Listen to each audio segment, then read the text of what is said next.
네, 오늘 맥주 감사주일 찬양 예배 드리겠습니다. 예배 드리기 전에 기도 드리겠습니다. 하나님 아버지 감사합니다. 오늘도 이렇게 하나님께서 아버지 저희에게 아버지 저희 길을 주셔서 아버지 하나님께 아버지 맥주 감사주일을 아버지 드리게 하심에 감사합니다.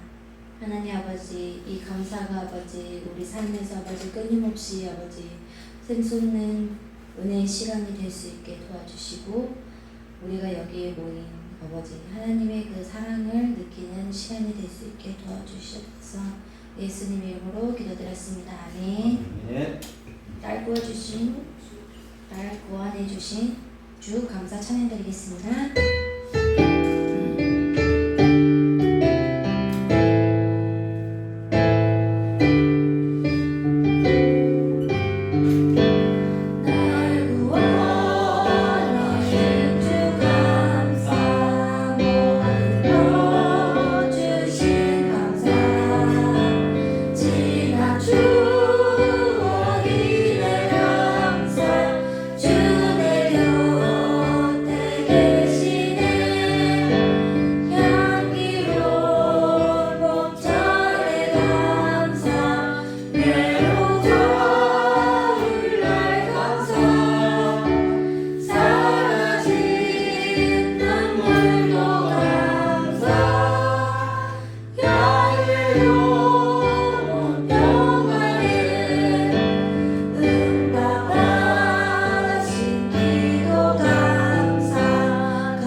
끊임없는 감사가 일어나시기를 바랍니다.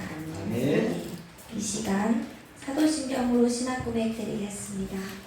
전능하사 천지를 만드신 하나님 아버지를 내가 믿사오며 그 외아들 우리 주 예수 그리스도를 믿사오며 이는 성령으로 잉태하사 동정녀 마리아에게 나시고 본디오 빌라도에게 고난을 받으사 십자가에 못 박혀 죽으시고 장사한 지 사흘 만에 죽은 자 가운데서 다시 살아나시며 하늘에 오르사 전능하신 하나님 우편에 앉아 계시다가 저로서 산자와 죽은 자를 심판하러 오시리라. 성령을 믿사오며 거룩한 공회와 성도와 소극한 것과 죄를 사하여 주신 것과 몸을 잘 사는 것과 영원히 사는 것을 믿사옵나이다. 아멘. 저희 부른 찬송가는요 620장 찬양 드리겠습니다.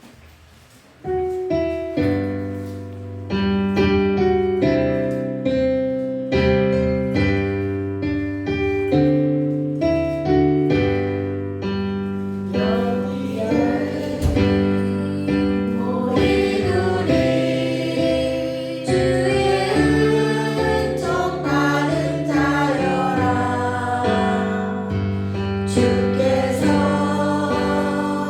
이 자리에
언제나 죽는 아래 내가 있음을 하노라. 사랑과 말씀들이 나를 더욱 새롭게 하니 때로는 넘어져도 제 웃음 이름 있노라. 이 믿음 떠오른 스스로 주가 지켜주신다. 어둠 밤에도 주의 맑은 빛 인도하여 주신다. 여기에 모인 우리 사랑받는 주의 자녀라. 주께서 뜻하신 바 우리 통해 펼치신다. 고통과 슬픔 중에 더욱 주를 의지하니 어려움 이겨내고 주님 더욱 찬양하라. 이 믿음 떠오른 스스로 주가 지켜주신다. 어둠 밤에도 주의 맑은 빛 인도하여 주신다. 아멘. 저희 예배의 주인이 신 하나님을 영원히 찬양하시길 바랍니다. 네, 오늘 대표 기도로 김기중 장로님 나오셔서 대표 기도 드리겠습니다.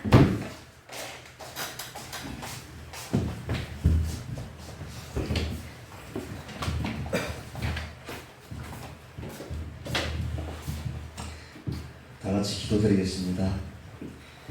사랑과 은혜가 풍성하신 하나님 아버지, 7월의 첫 주일 예배를 맥주 감사 예배로 올려드리게 하시며 감사드립니다.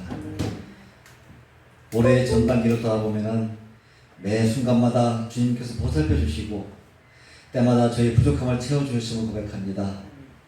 주님께서 베풀어 주신 한량없는 은혜와 사랑에 감사드립니다.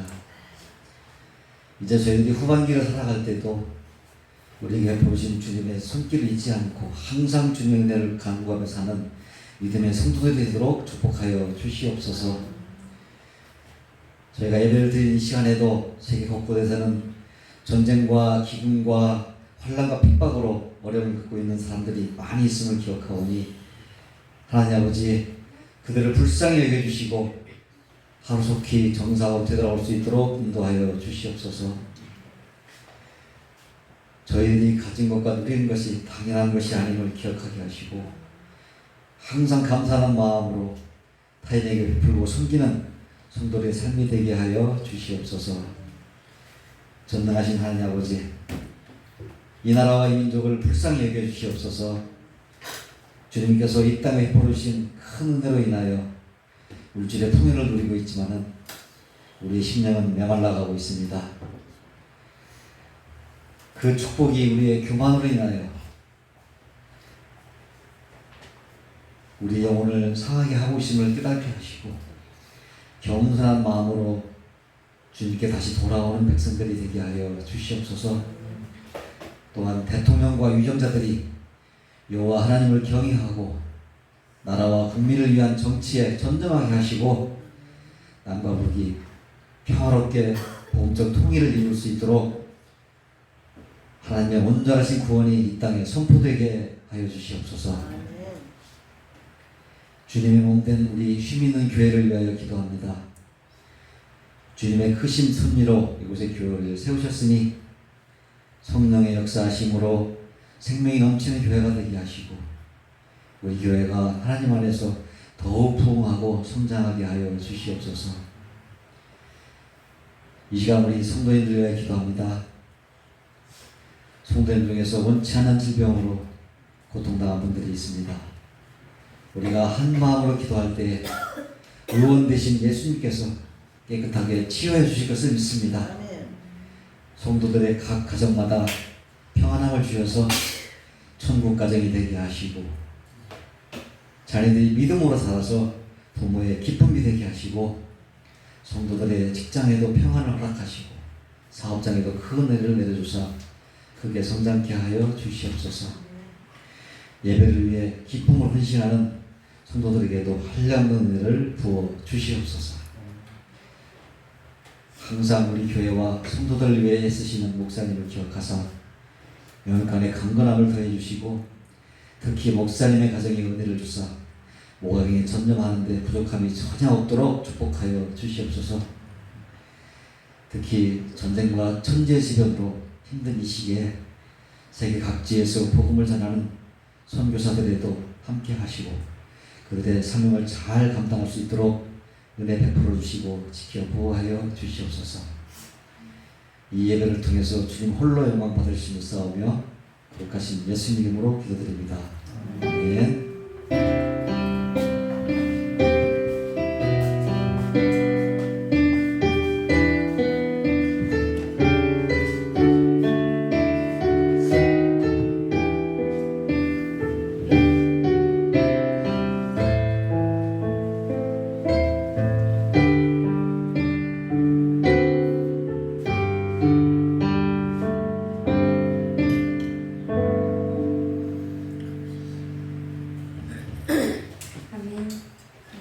목사님 나오셔서 저희 말씀 전해드리겠습니다.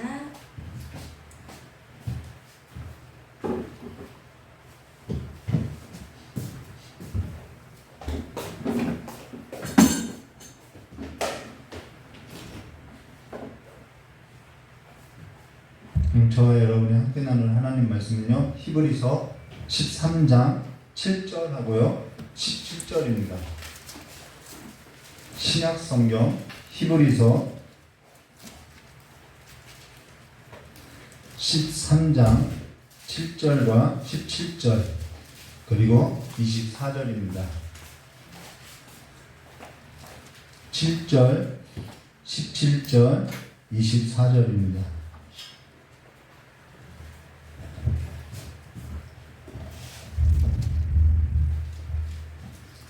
우리 7절, 17절, 24절을 함께 합독하 들어와 있습니다. 7절 말씀입니다. 하나님의 말씀을 너희에게 일러주고 너희를 인도하던 자들을 생각하며 그들의 행실의 결말을 주의하여 보고 그들의 믿음을 공부하더라. 17절입니다. 너희를 인도하는 자들에게 순종하고 걱정하라. 그들은 너희 영혼을 위하여 강성하기를 자신을 청산할 자인 것 같이 하느니라. 그들로 하여금 즐거움으로 근심으로 하지 말라. 그렇지 않으면 너희에게 유익이 없느니라. 24절입니다. 너희를 인도하는 자들과 및 모든 성도들에게 문안하라. 이달리아에서 온 자들도 너희에게 문안하라. 아멘. 자, 기도하도록 하겠습니다. 좋으신 하나님 아버지, 주께서 피로 산 교회가 주께서 화평을 이루신 그 화평으로서 화평하게 해주시었고 하나님의 그 평강이 교회 가운데 충만하게 해주셔서 하나님의 온전한 나라로서 설 수 있도록 주님께서 세워주시고 이끌어주시길 간절히 원하오며 기하고 계신 예수님의 이름으로 기도드리옵나이다. 네, 오늘은 웨스트민스터 신앙국에서 제30장 1항부터 4항까지 교회의 권징에 있어서 우리 함께 나누도록 하겠습니다. 교회 권징. 권징이라는 말은 권하고 징계한다라는 것입니다. 권하고 징벌이 아니라 징계한다라는 거예요.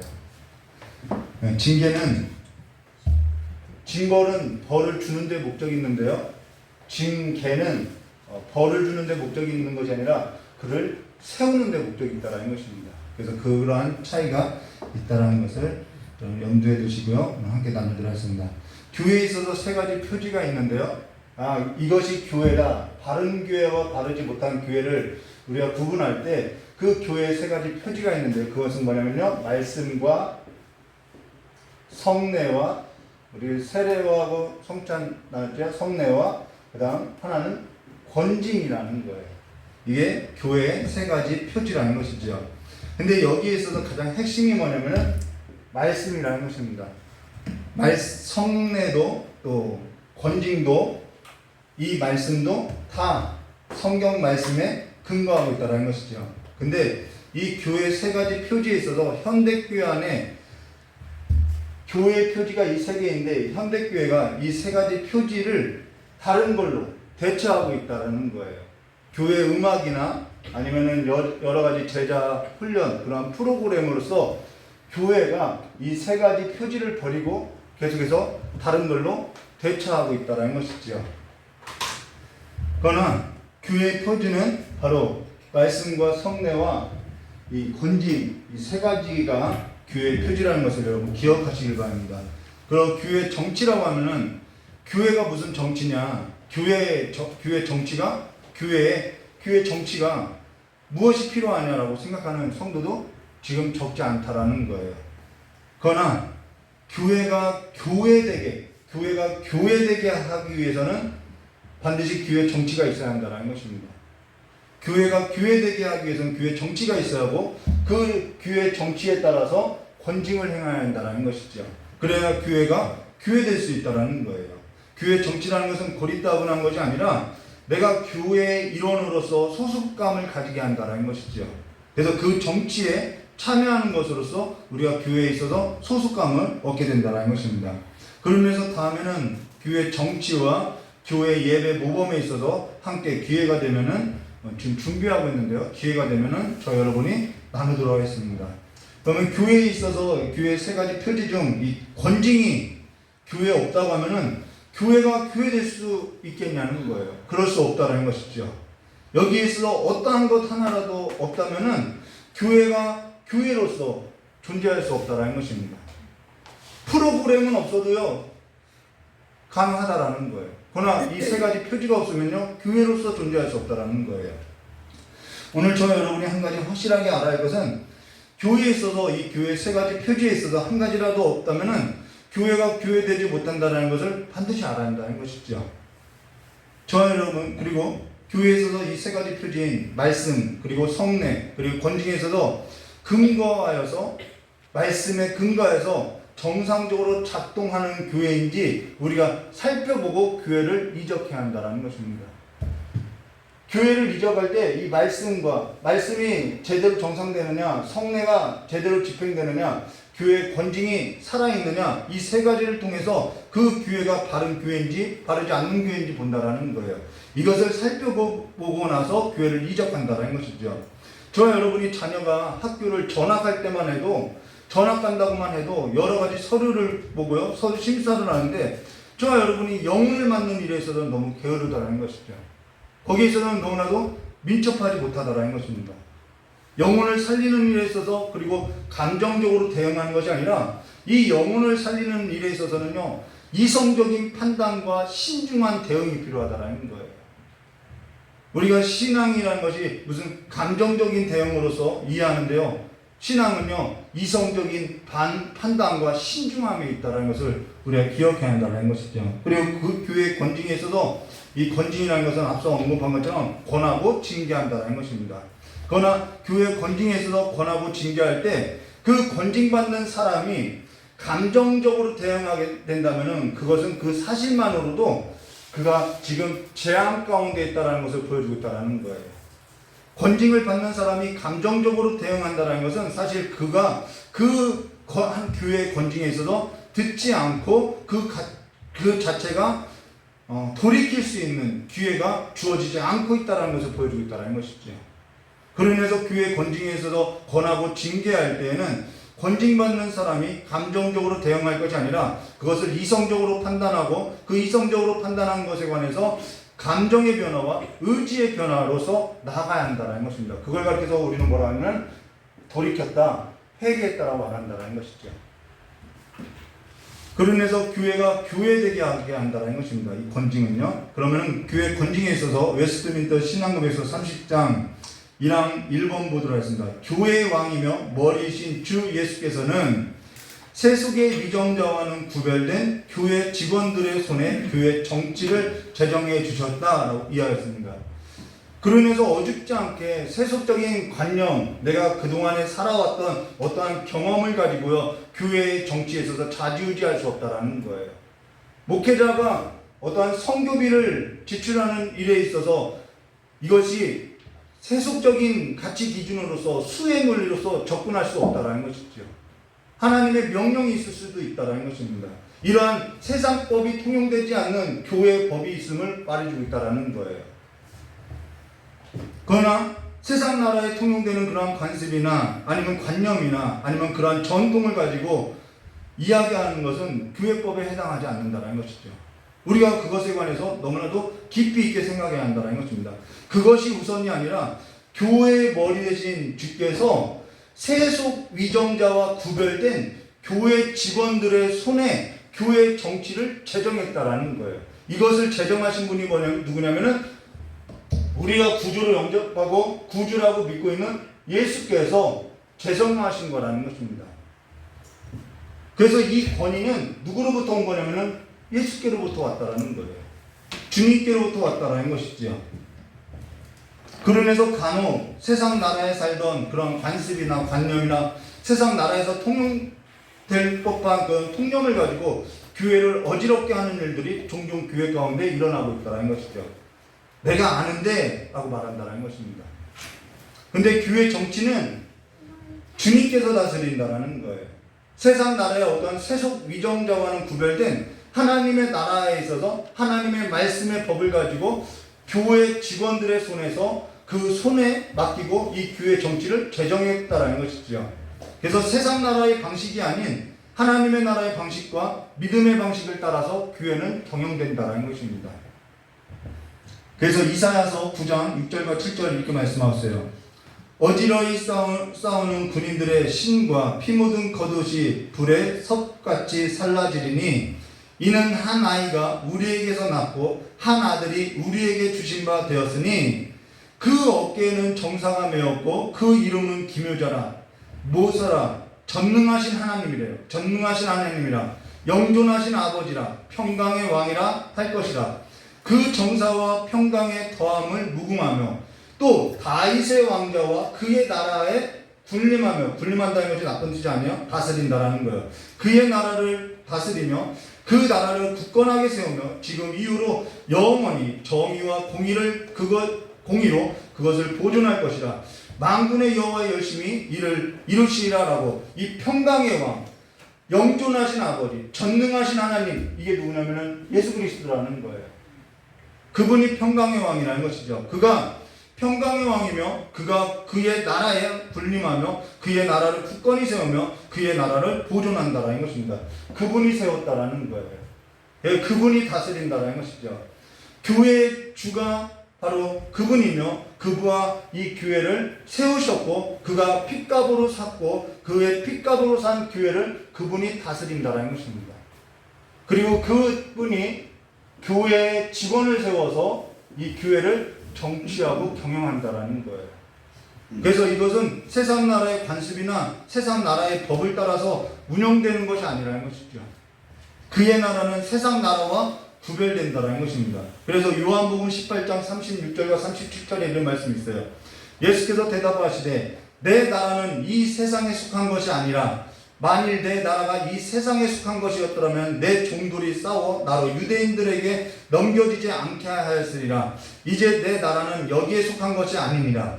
빌라도가 이르되 그러면 내가 왕이 아니냐? 예수께서 대답하시되 내 말과 같이 내가 왕이니라. 내가 이를 위해서 태어났고 이를 위해서 세상에 왔나니 곧 진리에 대하여 증언함이로다. 무릇 진리에 속한 자는 내 음성을 듣느니라 하신데 빌라도가 이르되 진리가 무엇이냐 하더라라는 것입니다. 진리에 속하지 않았기 때문에 세상 나라에 속했기 때문에 이 진리에 있어서 듣지 못하더라는 거예요. 저 여러분은 세상 나라가 아닌 진리에 속했다는 것을 알아야 한다는 것입니다. 그로 인해서 세상 나라의 풍조에 따라서 살아가는 그 삶의 방식을 버리고 진리의 말씀을 따르는 하나님의 나라의 방식대로 살아야 한다는 것이죠. 세상 나라는 그에게 속하지 아니하며 그의 나라에 속하지 않았기 때문에 그의 나라를 받을 수 없음을 말해준다는 것입니다. 아멘이십니까? 저 여러분 진리의 말씀에 속하였나요? 세상 나라의 풍조에 떠밀려가는 그러한 삶의 방식을 버렸나요? 진리의 말씀에 따라서 살아가는 그 진리의 말씀 가운데 속하여 사람으로서 우리가 하나님의 나라의 백성이 되었나요? 에베소서에서 그 말씀을 하고 있다는 것이죠. 우리는 대한민국 사람이라는 거예요. 그러나 우리가 대한민국 사람이기 전에 우리는 하나님의 나라의 백성이라는 것을 기억해야 한다는 것입니다. 그리고 그가 에베소서 4장 11절과 12절에 그가 어떤 사람은 여기서 나와요. 그가 주님께서 어떤 사람은 사도로, 어떤 사람은 선지자로, 어떤 사람은 복음 전하는 자로, 어떤 사람은 목사와 교사로 삼았으니 누가 삼아요? 주님께서 삼았다라는 거예요. 이는 왜 삼았느냐? 이는 성도를 온전하게 하여 봉사의 일을 하게 하며 그리스도의 몸을 세우려 하심이라라고 말하고 있다라는 것입니다. 그리스도의 몸이 뭐냐? 바로 교회라는 거예요. 유형교회, 무형교회 나눴던 것처럼 교회라는 것입니다. 그러나 여기 사도와 선지자는 이 교회에 있어서 초석, 기초를 두었고요. 그리고 지금은 사도와 선지자는 없죠. 사도라고 하고 선지자라고 하는 그 사람들은 다 거짓이라는 거예요. 지금은 사도와 선지자가 아니라 지금은 교회의 교사, 목사가 이 교회에 있어서 가르치는 자로서 사도와 선지자들이 전했던 그 복음을 이어받아서 지금 그 사도들의 가르침을 전하고 있다는 것입니다. 그래서 가르치는 일을 하고 있다는 것이죠. 디모데전서 5장 17절 잘 다스리는 장로들은 배나 존경할 자로 알되 말씀과 가르침을 교회는요 두 가지 직분이 있어요. 장로와 집사 두 가지 직분이 있다는 것입니다. 잘 다스리는 장로들은 배나 존경할 자로 알되 말씀과 가르침에 수고하는 이들에게는 더욱 그리할 거니라 라고 여기 장로에 있어서 언급하는데요. 장로는 두 가지 장로가 있죠. 하나는 다스리는 치리하는 장로가 있고요. 하나는 가르치는 장로가 있는데 그 가르치는 장로가 목사라는 것입니다. 그리고 이들은 그래서 목사도 장로에 속한다라는 거예요. 그리고 장로는 항종직이라는 것입니다. 주님께서 다시 오실 때까지 항상 있는 항종직이라는 거예요. 가르치는 일과 그래서 교회에서도 치리하는 일, 이 두 가지를 행하고 있다는 것입니다. 데살로니가전서 5장 12절 형제들아 우리가 너희에게 구하노니 너희 가운데서 수고하고 주 안에서 너희를 다스리며 이게 장로죠. 권하는 자들을 너희가 알고 그들의 역사로 말미암아 사랑 안에서 가장 귀히 여기며 너희끼리 화목하라. 교회 안에서 화목할 것을 말하고 있다는 것이죠. 사도행전 20장 17절과 28절 바울이 밀레도에서 사람을 에베소에 보내어 교회 장로들에게 청하노니 여러분 자기를 위하여 교회 안에 각자 우리 자기를 위하여 또는 온 양떼를 위하여 삼가라. 성령이 그들 가운데서 여러분을 감독자로 삼고 하나님이 자기 피로 사신 교회를 보살피게 하셨느니라 라고 말씀하고 있다는 거예요. 이 직분을 줬다는 거예요. 근데 여러분 여기 감독자가 나오죠. 감독자는 직분이 아니라는 거예요. 장로가 해야 할 일이 뭐냐면은 이 감독의 역할을 해야 한다는 거예요. 왜냐면 감리교는 이 감독자라는 직분이 있다라고 이렇게 이야기하는데 감독자라는 것은 직분이 아니라는 것입니다. 근데 한 번은 장로가 지금 여기 자기를 살펴야 하고 양떼를 살펴야 하는데 한 번은 장로가 자기 학교 학생이 이단에 끌려가는데도 가만히 있더라는 거예요. 치리하지 못하고 가르치지 못하고 있더라는 거예요. 심각하지요. 한 번은 장로가 교회 야유회 가는데 세상 가요를 부르고요. 한 곡 권하고요. 너도 한 곡 부르라고 하고요. 맥주 한 잔은 괜찮다고 상관없다고 술을 권하더라는 거예요. 지금 말씀을 권하고 말씀을 가지고 징계할 자가 술을 권하고 노래를 권하고 있더라는 거예요. 한 번은 장로가 다방에 앉아 화투방에 앉아서 화투를 하고요. 그 모인 자리에서 권투를 즐겨보고요. 야구를 즐겨보고요. 그 영혼을 열광하고 있더라는 거예요. 이러한 일들이 있더라는 것이죠. 이러한 일이 없는 얘기를 하는 것이 아니라는 거예요. 한 번은 장로가 교회를 건축하는데 교회 건축이에요. 근데 건축업자를 만나서 술 접대를 하고 2차를 나가더라는 거예요. 이 이야기를 건축업자한테 직접 들었다는 것입니다. 그 건축업자가 저의 동기고요. 지금 그 건축업자가 목사님이 됐다는 거예요. 그래서 대전에 여러 교회를 세웠는데 웬만한 장로들을 다 알고 있다라고 이야기하는 거예요. 근데 교회가 아무런 권징을 하지 않고 있다는 거예요. 그러니까 세상 나라의 그 방식이, 그 관습이 들어와 있다는 것이죠. 한 번은 장로가 교회 안에서 목사와 멱살 잡고 싸우더라는 거예요. 그것이 이 말씀에 있어서 제대로 가르치지 못했다는 것으로 인해서 복음을 위해서 싸우는 일이냐? 그렇지 않더라는 것이죠. 자기들의 기득권의 문제라는 것입니다. 한 번은 목사가 교회 권사와 집사와 불륜을 저지르고 여관 창문에 매달려서 떨어져 죽었던 일도 있었다는 것이죠. 한 번은 목사가 금전관계로 집사와의 금전관계로 집사를 납치했던 일이 뉴스에서 보도되고 있다는 거예요. 그러니까 교회가 욕을 먹지 않겠냐는 거예요. 그러고도 권징을 하지 않는다는 거예요. 하나님이 어찌할까? 하나님이 없이 살아가는 것과 똑같다라는 거예요. 하나님이 볼까? 이런 모든 일이 주 앞에서 벌어지는 뭐라고 하냐면은 신성모독이라고 한다는 것입니다. 하나님의 이름을 더럽혔다라는 거예요. 욥기서 22장 1절과 2절 말씀 보시면은 대만 사람 엘리바스가 대답하여 이르되 사람이 어찌 하나님께 유익하겠느냐? 우리가 의롭게 산다고 한들 하나님에게 무슨 유익이 있겠느냐? 우리가 더럽게 산다고 한들 하나님이 무슨 유익이 있겠느냐? 지혜로운 자도 자기에게 유익할 따름이다 라고 이야기하고 있다는 거예요. 그런데 과연 그럴까요? 교회가 욕먹는다고 하나님이 어찌하냐? 교회가 욕먹을 짓을 한다고 해서 하나님에게 무슨 해를 가하는 것이 있느냐? 해를 가하고 있다는 거예요. 하나님께서, 예수님께서 저와 여러분의 죄와 저주와 사망에 있어서 죽으셨다라는 거예요. 세상 풍조를 따라서 떠밀려가는 삶에서부터 저와 여러분을 건지셨다라는 거예요. 회복하셨다라는 거예요. 근데 저와 여러분의 삶이 하나님이 내가 이와 같이 행한다고 해서 하나님에게 무슨 유익이 되겠느냐라고 그와 같이 하나님이 어찌할까라고 생각하면서 그와 같이 산다면은 우리가 하나님하고 무슨 연관이 있냐는 것이죠. 하나님하고 저와 여러분은 둘이 아니라요 한 몸을 이루었다라는 것입니다. 그분이 머리이고 우리가 몸이라는 거예요. 그런데 몸을 망치고 살아가는 그 삶이 어떻게 머리이신 예수님을 더럽히지 않을 수 있겠냐는 거예요. 더럽히게 된다는 것입니다. 그래서 욕을 먹는 일은 이 교회가 이 권징이 살아서 일어나는 일들이라는 거예요. 어제 저희 딸이 저에게 아빠 나 카톡 프로필 배경음악 다 바꿨어. 찬송가로 다 바꿨어 라고 해서 저희 딸에게 너 너무 잘했다 라고 했다라는 거예요. 그게 너가 살 길이다. 오랫동안 기도하고 기다렸던 그 일이 내게 있어서 근심이 됐던 일이 너가 이제는 그 일을 자원해서 했다라는 것은 너 정말 잘한 일이라고 칭찬했다라는 거예요. 너무 기뻤다라는 거예요. 아주 근심이 변해서 기쁨이 됐다라는 것이죠. 그로 인해서 저희 딸에게 이런 말을 했어요. 넌 그리스도인이다. 그리스도인이 되어라. 그리스도인이 돼서 그리스도인이라는 것을 나타내는 삶으로서 살아야 한다. 그것이 살 길이다라고 했다라는 거예요. 그랬더니 저희 딸이 저의 그 말을 보고 크게 아주 정말 크게 감동했던 것이 아니라 나도 아니까 설교는 교회에서만 해. 이런 말을 하는 거예요.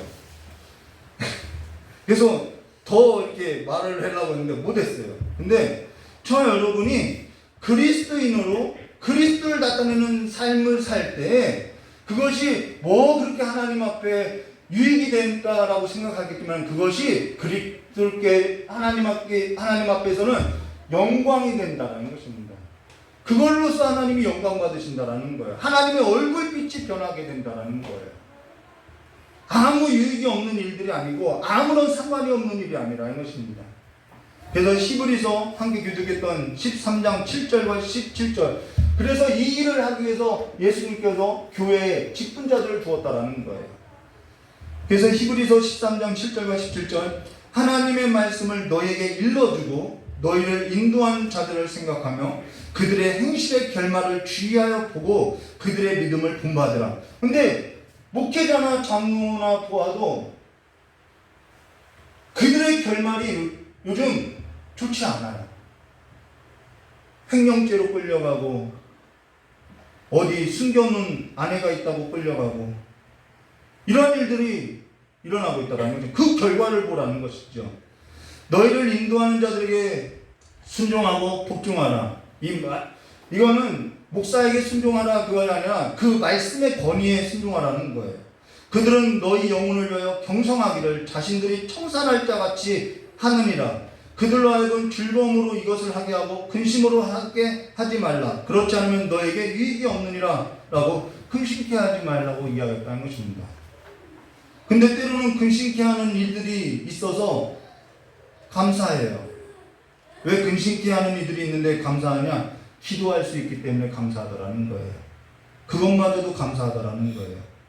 사실 목사로 근심케 하는 이들이 믿지 않냐고 누가 묻는다면 전혀 믿지 않는다는 것입니다. 그러한 마음이 안 들어요.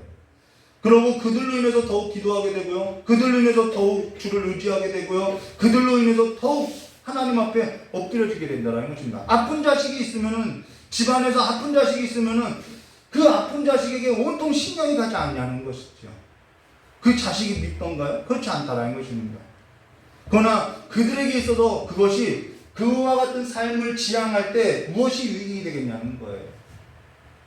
혹시 주께서 그들의 삶을 돌이키면 모를까? 그렇지 않으면 그들의 삶에 있어서 무엇이 열매가 있겠냐는 것이죠. 하나님의 얼굴을 가리울 뿐이라는 것입니다. 그러면은 교회 권위에 있어서, 이 교회 권징을 하는 데 있어서 그 권위는 누가 줬냐? 2항 2번. 이 직원들에게는 천국 열쇠가 맡겨져 있다. 놀라운 일이에요. 저도 외민을 준비하면서 오늘 처음 알았어요. 이 천국 열쇠가 맡겨져 있는 거구나. 그래서 연구해 봤어요.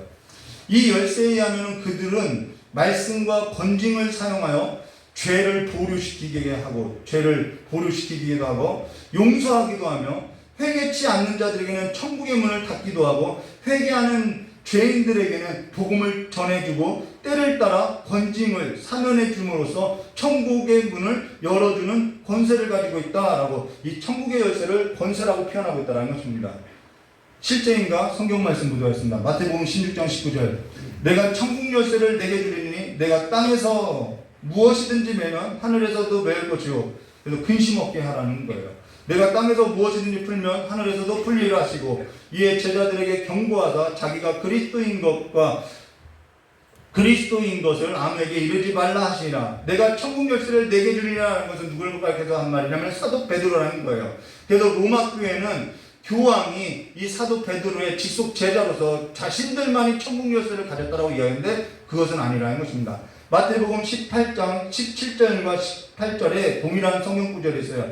만일 그들의 말도 듣지 아니하거든 교회의 말도 듣지 않거든. 자, 교회가 나와요. 이방인과 세리같이 여겨라. 진실로 너에게 이르니 무엇인지 너희가 땅에서 매면, 나오죠. 땅에서 매면 하늘에서도 매일 것이요 무엇이든지 땅에서 풀면 하늘에서도 풀리라 라고 말하고 있다는 것입니다. 천국 열쇠는 보이는 어떤 열쇠가 아니라 주께서 주시는 권세이고 권위라는 것입니다. 지위라는 거예요. 근데 주께서 주신 그 권위에 있어서 주께서 사도에게 주신 그 말씀을 가르치기도 하고 그 말씀을 가지고 권하기도 하는 것으로서 어떤 사람은 그 말씀을 통해서 죄를 도류하게 하고 죄를 뉘우치기도 하고, 어떤 사람은 그 말씀에 있어서 듣고도 회개치 아니함으로 오히려 하나님의 말씀에 있어서 가리우는 삶이 되더라는 거예요. 그러면 천국 열쇠가 뭐냐? 여기에 있어서 많은 논쟁이 있는데요. 기록된 성경 말씀에 근거해서 우리가 천국 열쇠가 뭔지 함께 보도록 하겠습니다. 이사야서 22장 21절과 22절 말씀 보시면은 내 옷이 그에게 입히며, 이게 옷을 입혀주는 거예요. 직분을 주는 거죠. 내 띠를 그에게 띄워 힘있게 하고 내 정권, 권세죠. 정권을 그 손에 맡기리니 그가 예루살렘 주민과 유다의 집의 아버지가 될 것이며 다스리는 자가 된다라는 거예요. 내가 또 다윗의 집의 열쇠를, 여기서 다윗의 집의 열쇠가 나오죠.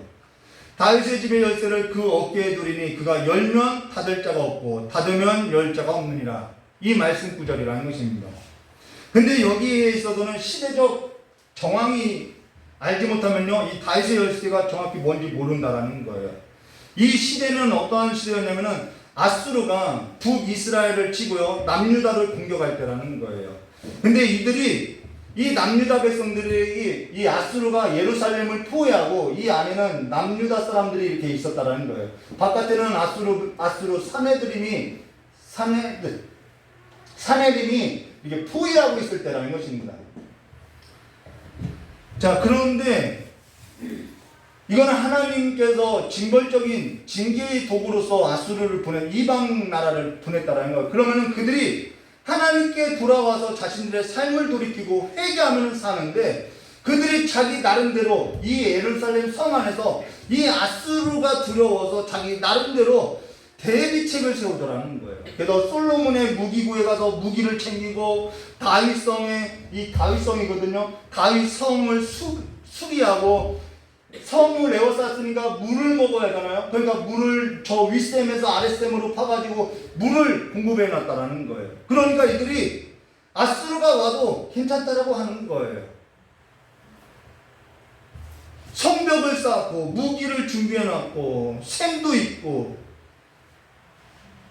그래서 그들이 아수르 앞에서 자기들의 무력함을 깨닫고 하나님 앞에 엎드리고 회개해야 하는데 그렇게 하지 않더라는 거예요. 지금 한국 사회도 이와 같이 난리지 않나요? 이 말씀을 꼭 적용하라고 하죠. 전 적용을 잘 안 하는데 여러분 각자 적용하라고요. 여기 서해가 있고 여기 남해가 있고 여기 동해가 있어요. 사방으로 난리죠. 그래서 이 안에 갇힌 사람들이 소금도 사재 끼고요, 수산물은 먹지 못하겠고요, 물가는 오른다고 하고요, 근심과 걱정으로 난리 나고 있죠. 근데 지금 무엇을 의지하고 있냐는 거예요, 저 여러분. 하나님의 나라의 방식으로서 살아가냐는 거예요. 태극기냐 촛불이냐가 아니라 하나님의 나라 백성으로서 하나님의 나라의 방식으로서 살아가는 거예요. 하나님께서 저 여러분을 구원하지 못할 걸 믿고 우리가 근심하고 소금을 사재 끼고 뭔가 쌓아두고 살아야겠냐는 것이죠. 지금 이스라엘 백성들이 그렇게 했다라는 거예요. 지금 저 여러분은 누구를 의지하고 지금까지 누구를 의지해서 숨을 쉬고 살아왔냐는 것이죠. 그리고 이들이 이 성 안에서 그렇게 성을 쌓고 무기를 챙기고 나서 뭐 했냐면은 오락을 즐겼다라는 거예요. 고기를 먹고 즐기고 노래를 부르고 괜찮다라는 거예요. 하나님 앞에 회개할 기회를 잃고 있다라는 것이죠. 그래서 그들에게 하나님이 뭐라고 했냐면요, 이사야서 22장 12절과 14절, 그날에 주 만군의 여호와께서 명령하사 통곡하며 애곡하며 머리털을 뜯으며 굵은 배를 띠라 하셨거늘, 하나님께는 나에게 회개해서 돌아오라고 하셨거늘, 이게 하나님의 요구였다라는 것입니다. 근데 너희가 기뻐하며 즐거워하며 소를 죽이고 양을 잡아 고기를 먹고 포도주를 마시면서 내일 죽으리니 오늘 먹고 마시자 하고 있다라는 거예요. 어쨌든 나는 갈 거니까 나는 여기서 먹고 마시자 하고 있더라는 거예요. 이게 상당한 교만이죠.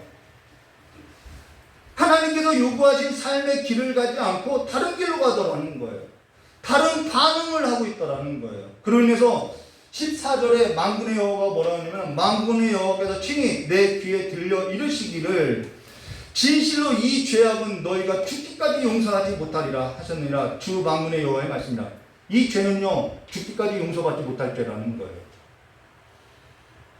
근데 다윗의 집 맡았던 이때 당시 이 고위 관리가 있었다라는 것입니다. 이 예루살렘 성 안에 고위 관리가 누구냐면 셈나라는 사람이었다라는 거예요. 이 셈나가 이러한 일을 겪고 자기가 지도자로서 하나님 앞에 엎드려져야 하는데, 그가 무슨 일을 하냐면요, 다윗의 집을 맡았던, 다윗의 집이라는 것은 남유다예요. 이 남유다 하나님의 백성을 맡았던 고위 관리 셋나가 자기 이름을 내고자 자기 묘실을 준비하다라는 거예요. 하얀 묘를 어차피 죽으니까 묘나 내 이름이나 여기다 남겨놓다. 하나님께 요구한 삶으로서 반응하지 못하더라는 거예요. 하나님이 아수르 손에서 건질 수 있는 것을 믿지 못하고 자기 이름을 남기려고 하더라는 거예요. 늘 자기 이름을 남기려고 하더라는 거예요. 이 셋나라는 사람이 누구냐면은 아수르 사내림이 예루살렘을 포위했을 때 협상하러 왔던 사람이라는 거예요. 여기에 협상하려고 갔던 사람이 두 사람이 있는데 이 셋나하고 엘리야김이라는 것입니다. 이 두 사람이 갔다라는 거예요. 근데 주께서 선지자 이사야를 통해서 이 셋나 이 고위 관리를 버리고 내가 그의 다윗의 집을 맡았던 그 권세와 그 능력을 엘리야에게 너에게 주겠다. 이를 좌천시키겠다라는 거예요. 그것이 다윗의 열쇠라는 것입니다. 그리고 너의 삶은 하나님의 나라에 못이 박힌 것처럼 너를 뽑을 자가 없고 너는 하나님의 나라의 기둥과 같이 서으리라 라고 약속한다는 것입니다. 저 여러분은 어떠한 삶이 되어야겠냐는 것이죠. 자기 묘실을 준비하고 자기 이름을 남기려고 했던 셋나는요, 결국 자기가 준비했던 묘실에 그 안장되지 못하고요, 아수르에 끌려가서 죽게 된다는 거예요. 잔혹하게 죽게 된다는 거예요. 셋나가 맡았던 다윗의 집, 그 다윗의 열쇠, 그 고위 지위가 좌천되고 엘리야김에게 돌아갔다는 것입니다. 계시록 3장 7절과 8절 빌라델비아 교회 사자에게 편지라 거룩하고 진실하사 다윗의 열쇠를 가지시니 곧 열면 닫을 자가 없고 닫으면 열 사람이 없는 그가 이르시되 볼지어다 내가 내 앞에 열린 문을 두었느니 능히 닫을 사람이 없느냐 내가 내 행위를 아노니 내가 작은 능력을 가지고도 내 말을 지키며 내 이름을 배반하지 아니하였도다. 이 충성된 삶을 말한다라는 것입니다. 그가 빌라델비아 교회에게 너가 나가지도 않고 들어가지도 않고 하나님의 나라의 기둥이 되라라고 약속하고 있다는 거예요. 다윗의 열쇠라는 것은 하나님의 집을 맡은 자의 삶의 권위이고 권세를 말한다는 것입니다. 그 권위와 권세를 가지고 잘 다스리라는 거예요. 충성하라는 거예요. 하나님께서 하나님의 집을 맡은 권위를 주고 권세를 주고 하나님의 집 맡은 자로서 말씀을 가지고 건징하여서 하나님의 집을 세워가는 삶으로서 충성하라는 것입니다. 근데 그 일에 있어서 게으를 때 좌천되었던 것을 우리는 볼 수 있다는 것이죠. 저 여러분은 어떠한 삶으로서 기억되기를 바라냐는 거예요. 그러면서 이 열쇠에 의하여 그들은 말씀과 권징을 사용하여 죄를 보류하고 용서하기도 하며 회개치 않는 자들에게 천국의 문을 닫기도 하며 회개하는 죄인들에게는 복음을 전하며 때를 따라 권징하고 사면하여 줌으로써 천국의 문을 열어주는 권세를 그들이 가졌다라는 것입니다. 이게 목사의 말이 아니라 말씀에 있어서 우리가 함께 그 진리에 속한 자로서 따라 살아야 한다는 거예요. 말씀에 있어서 징계하기도 하고 말씀에 있어서 용서하기도 하고 말씀에 있어서 회개하게 하는데 그 회개치 않는 그 삶에서는 하나님의 나라가 가리워져서 사실상 그 삶이 하나님의 문전 밖에 있는 삶으로서 닫혀진 삶이라는 거예요. 그러나 회개하는 죄인들에게는 하나님의 나라에 그들에게 전하여진 그 복음으로 말미암아 죄가 사여지고 하나님의 나라로서 받아들여질 것을 말해주고 있다는 것입니다. 그래서 회개하라 천국이 가까이 왔느니라라는 그런 요한의 외침이 있었다라는 것이죠. 근데 지금 교회의 권위와 말씀의 권위가 너무 실추돼서 교회 스스로가 정화되지 않아요. 말씀의 권위도 교회의 권위도 인정하지 않아요. 이 권위가 하늘 보좌에 앉으신 주님께로부터 왔는데도 그것을 인정하지 않아요. 권위도 없고 교회 권위도 없고 말씀의 권위도 없다라는 것입니다. 교회 장로인지 교회 권사인지 교회 집사인지 교회 목사인지 도무지 모르겠다라는 거예요. 질그릇 안에 담긴 그 부하가 그리스도인지 세상인인지 분간이 안 되더라는 거예요. 여기에 있어서 말씀에 근거해서 말씀에 있어서 가르치고 전하여도 말씀에 있어서 돌아서지 않더라는 거예요. 자기 행위가 옳다라는 것이죠. 그래서 설교라는 것은요, 저 여러분이 알아야 할 것은 설교라는 것은 그냥 이야기가 아니라는 것입니다. 설교라는 것은 말씀에 근거해서요, 이 말씀을 저와 여러분의 삶, 이 삶에 직접적으로 비춰주는 일을 한다는 거예요. 그래서 설교는 저와 여러분의 삶에 있어서 직접 그 말씀을 비춰주는 일을 한다는 거예요. 설교에 있어서 저와 여러분의 삶이 들어가 있지 않으면요, 그거는 그냥 동화이고 연속곡이고 그냥 비디오라는 거예요.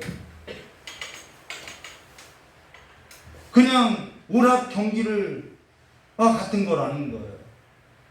그런 것에 불과하다고 하면은, 설교가 그러한 것으로서 불과하다면은 저와 여러분이 말씀 듣는 자리에 나올 필요 없고요, 그냥 동화나 연속곡이나 오락 경기 같은 것을 그냥 들으려고 교회에 나오지 않아도 된다라는 거예요.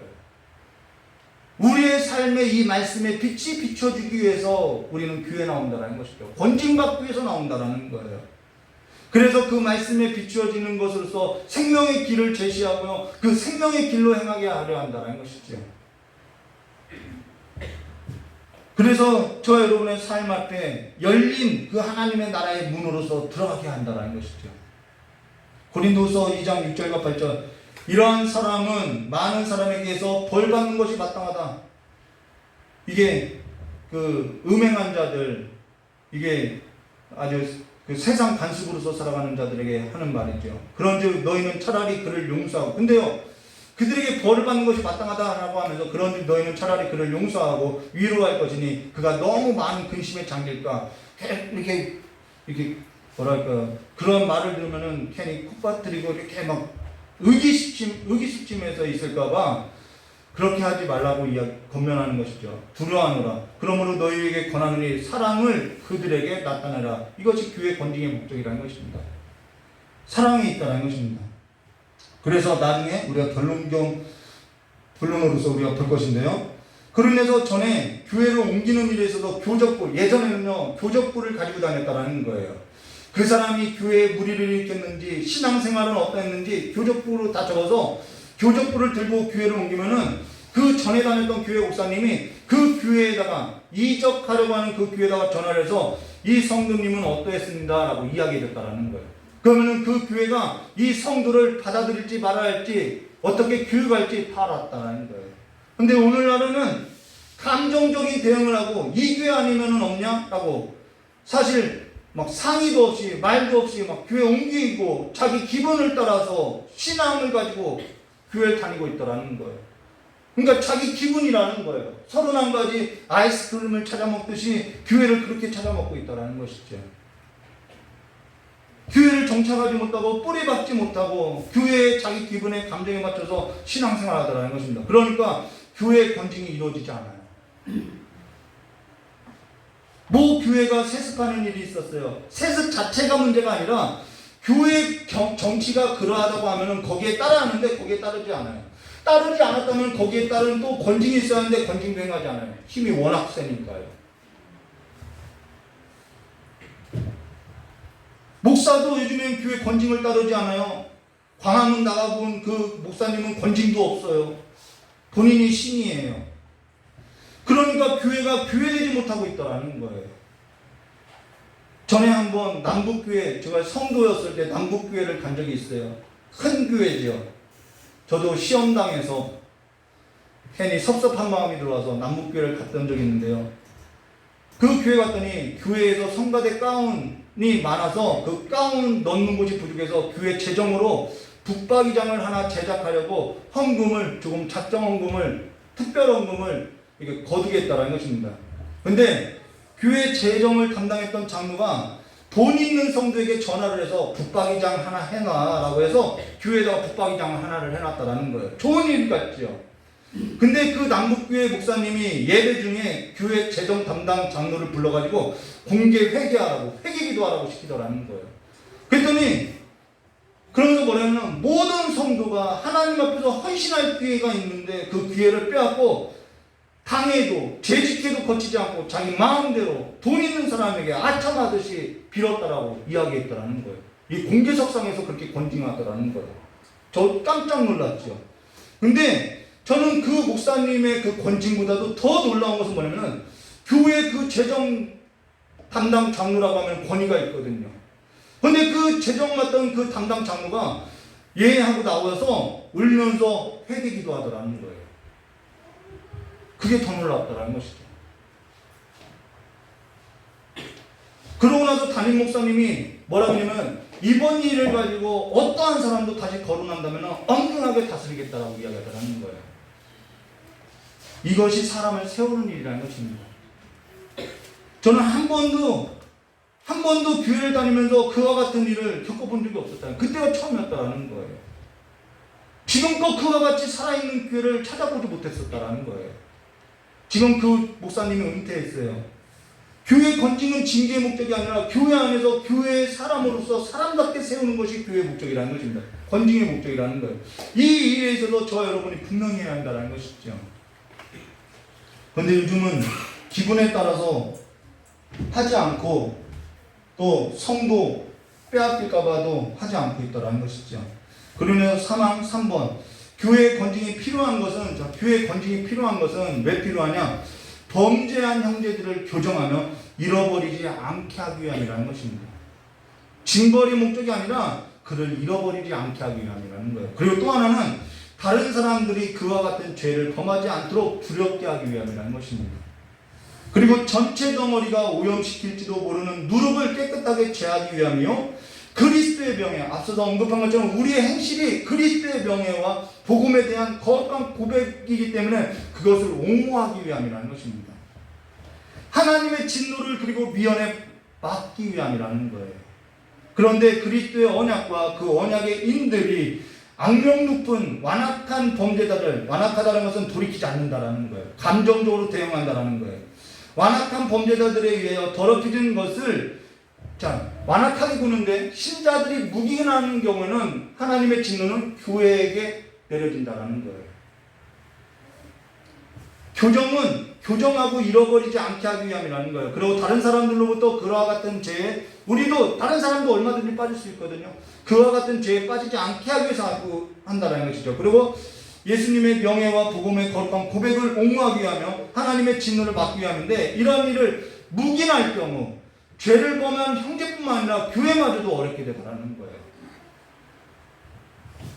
누룩이 들어오고요. 세상의 풍조가 밀려오고요. 세상의 관습이 들어오고요. 세상 나라의 그 새 속의 그 위정자들의 영향력이 교회 안에 들어오면요. 교회는 흔들리게 되어 있다는 것이죠. 정죄하려는 것이 아니라 세우기 위함이라는 것입니다. 디모데전서 5장 20절 범죄한 자들은 모든 사람 앞에서 꾸짖어. 그냥 공개하면서 꾸짖는다라는 거예요. 모든 사람 앞에서 꾸짖어 나머지 사람들로 두렵게 하게 하라라는 거예요. 전에 어떤 성도가 이단성이 있어서 건증했던 일이 있었다는 것입니다. 출교까지 하려고 했다라는 거예요. 그리고 오래전에 말씀에 근거해서 말씀에 부합하지 않은 신앙을 가진 이 교회 안에 사교 집단이 있었는데요. 그들이 기도 모임을 한다고 했고 또 뭐 베리칩이 어떻다, 666이 어떻다 해가지고 그냥 해산시켜 버렸다라는 거예요. 이러한 일을 해야 한다라는 것이죠. 그러나 그 모든 일이 그들을 부끄럽게 하려는 것이 아니라 그들을 교회 가운데서 잃지 않게 하기 위함이라는 것입니다. 한 번은 어떤 교회 안에서 두 집사님이 있는데 한 집사님이 학폭 가해자고요. 한 집사님이 학폭 피해자예요.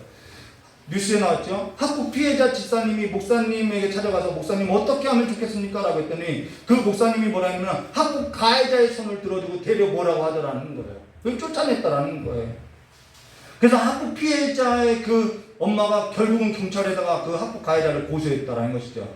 근데 알고 봤더니 학폭 가해자 집사님이 교회에 돈이 많아요. 그래서 목사님이 그 사람의 손을 들어줬다라는 거예요. 한 번은 교회 안에 부목사와 전도사가 불륜이 일어났는데 목사가 묵인해 주더라는 거예요. 묵인했더니 그 일이 교회 안에서 발칵 뒤집히게 됐지요. 교회가 완전히 갈라지게 됐지요. 이러한 일들이 교회 안에서 묵인되어지고 있다는 것입니다. 고린도전서 5장 4절과 7절 주 예수의 이름으로 너희가 내 영과 함께 모여서 우리 주 예수의 능력으로 이런 자들을 사탄에게 내어주었으니 사탄에게 내어줬다고 이야기하죠. 이는 육신을 멸하고 영은 주 예수의 날에 구원이라도 그 구원을 받게 하려 함이라. 너에게 자랑하는 것이 옳지 아니하니라. 적은 누룩이 온 덩어리에 퍼지는 것을 알지 못하느냐. 너희는 누룩 없는 자인데 새 덩어리가 되기 위하여 묵은 누룩을 내어버리라. 우리의 유월절 양 곧 그리스도께서 희생되었느냐. 예수님께서 희생됐다라는 거예요. 저와 여러분은 누룩 없는 한 떡을 먹고 마신 자들 아니냐는 것이죠. 사랑 안에서 화평해야지 않냐는 것이죠. 그 거룩한 떡을 먹은 자로서 거룩하게 구별된 삶을 살아야지 않겠냐는 것이죠. 고린도전서 5장 그로 인해서 고린도전서 5장 8절과 13절 이어서요. 이러므로 우리가 명절을 지키되 이 절기를 지킨다라는 거예요.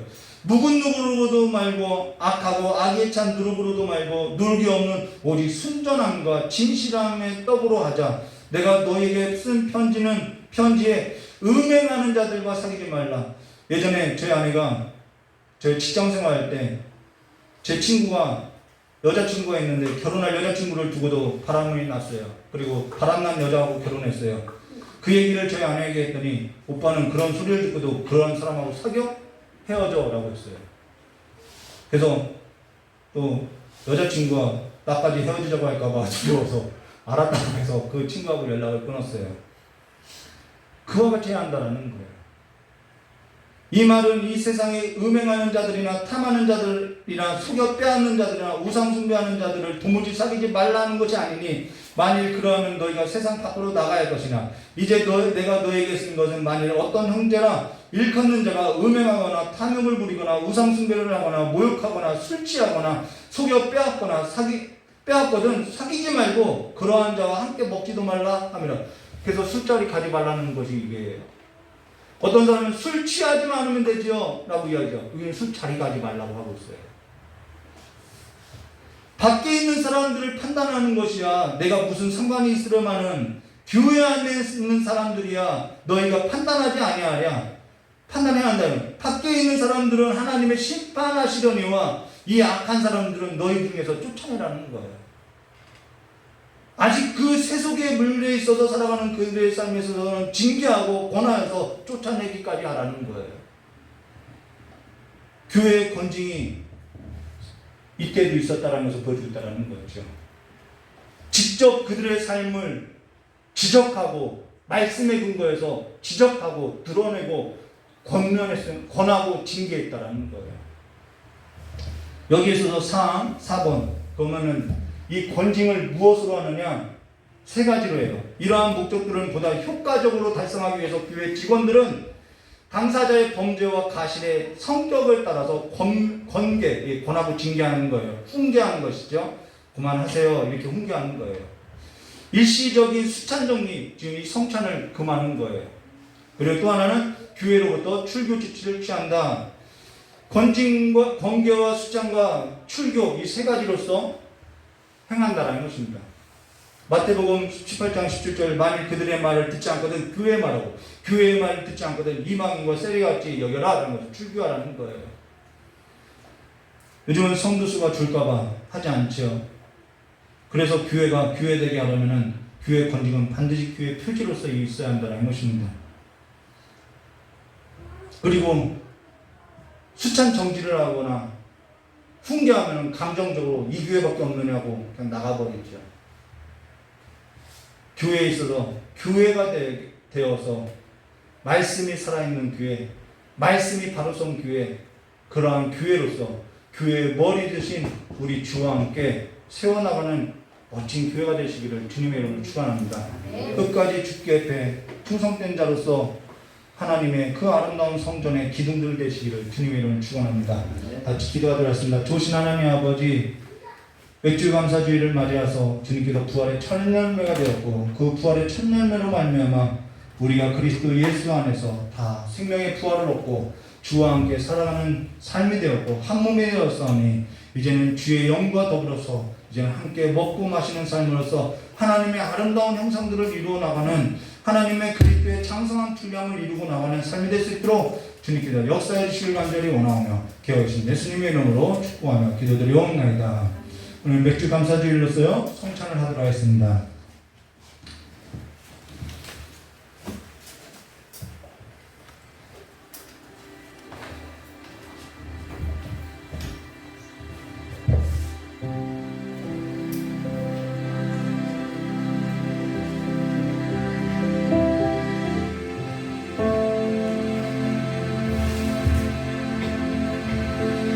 이 예식은 우리 주 예수 그리스도를 기념하여 그의 재림시까지 그의 죽음을 기억하는 예식으로 주께서 자기 백성의 죄를 대신하여 우리 모두 죄로부터 구원하시고 사망에 이르지 아니하도록 하는 일에 있어서 산 소망으로서 확신케 하고 무한한 유익을 가져다 주는 예식입니다. 마음을 정돈하시고 뜻을 모아서 이 예식에 참여하시기를 주님의 이름으로 축원합니다. 그러므로 누구든지 주의 떡이나 잔을 합당치 않게 먹고 마시는 자는 주의 몸과 피에 대하여 죄를 짓는 것이니라. 사람이 자기를 살피고 그 후에 이 떡을 먹고 이 잔을 마실지니 주의 몸을 분별하지 못하고 먹고 마시는 자는 자기의 죄를 먹고 마시는 자니라. 분별하도록 하겠습니다.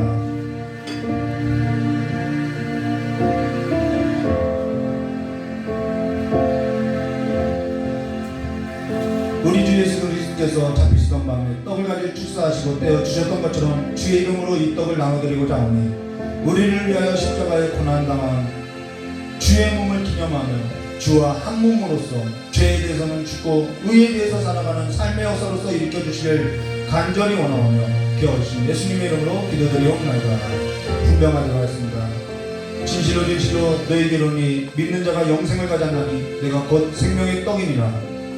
나는 하늘에서 내려온 살아있는 떡이니 사람이 이 떡을 먹으면 영생하리라. 내가 줄 떡은 곧 세상의 생명을 위한 내 살이니라 하시니라.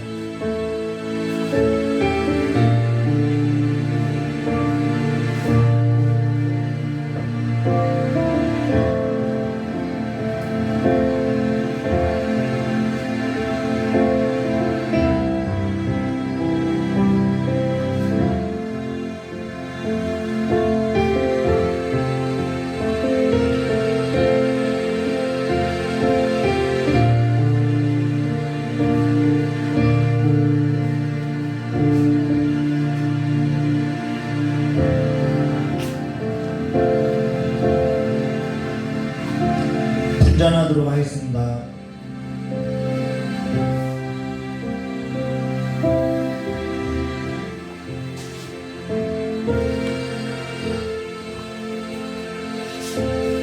우리 주 예수 그리스도께서 식후 잔을 가지고 축사하신 후에 제자에게 주시며 이 잔은 내 피로 세운 새 언약이니 많은 사람의 죄를 사하기 위하여 흘리는 피니라. 이를 행하여 마실 때마다 나를 기념하라 하신 대로 우리가 주의 새 언약 공동체로서 우리에게 명하신 대로 잔을 가지고 주를 기억하고자 하오니 이 예식에 함께하여 주시옵고 주를 예배하는 새 언약 공동체의 삶으로서 부활의 생명으로서 일으켜주시고 아버지께서 우리 주가 되신 예수님을 세상에 보낸 것 같이 우리도 세상에 보냄을 입은 자로서 삶을 살아갈 수 있도록 함께해 주실 간절히 원하오며 기어주신 예수님의 이름으로 기도드리옵나이다.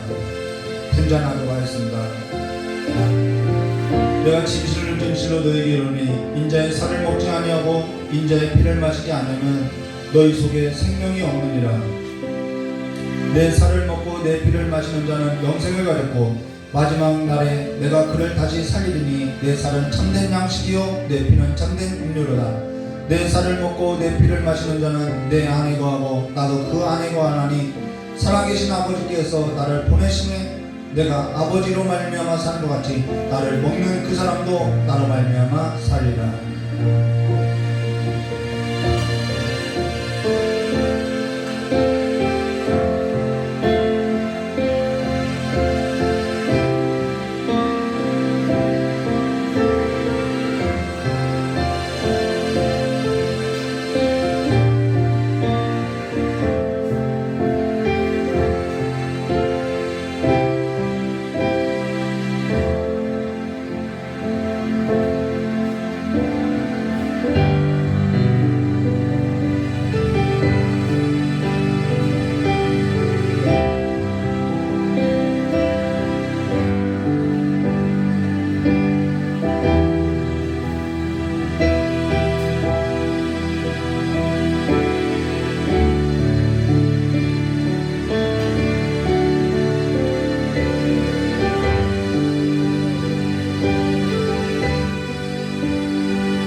기도하도록 하겠습니다. 우리가 주와 함께 사는 삶이 되고자 하오니 우리의 연약함을 불쌍히 여겨주시옵고 주의 자비와 긍휼하심으로써 우리를 주와 함께 일으켜 주시옵고 주와 함께 살아가는 삶으로서 살게 하여 주시옵고 끝날에는 주의 집에 영원히 거하는 자들로서 우리가 주와 한몸된 자들로서 살아갈 수 있도록 주님께서 일으켜 주시옵고 우리를 기다리는 그 먼저 믿었던 자들의 삶에 있어서 우리가 즐거이 환영을 받고 함께 누리는 삶으로서 나아갈 수 있도록 주여 우리의 삶의 문을 열어주시길 간절히 원하오며 기도하신 예수님의 이름으로 축복하며 기도드리옵나이다. 우리 찬송 한 장 부르고 드려진 헌금에 기도하고 축도로서 맥주 감사주일 예배 마치도록 하겠습니다. 그리고 예배 후에 식사가 있습니다.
드려진 헌금에 기도하도록 하겠습니다. 좋으신 하나님 아버지, 부활의 첫 열매로서 맥주 감사주일을 맞아서 아버지 앞에 감사드리는 마음으로서 찬양하는 마음으로서 아버지 앞에 귀한 예물 드리는 아버지 귀한 성도들의 마음을 받아주시옵고 예배를 받아주시옵고 삶을 받아주시옵고 또한 이 시간에 아버지의 것을 거룩히 구별하여서 아버지의 것을 온전히 드리는 아버지 예물을 받아주셔서 그 예물이 온전히 하나님의 나라를 세우는 데 있어서 귀하게 쓰여질 수 있도록 주님께 역사해 주시길 간절히 원합니다.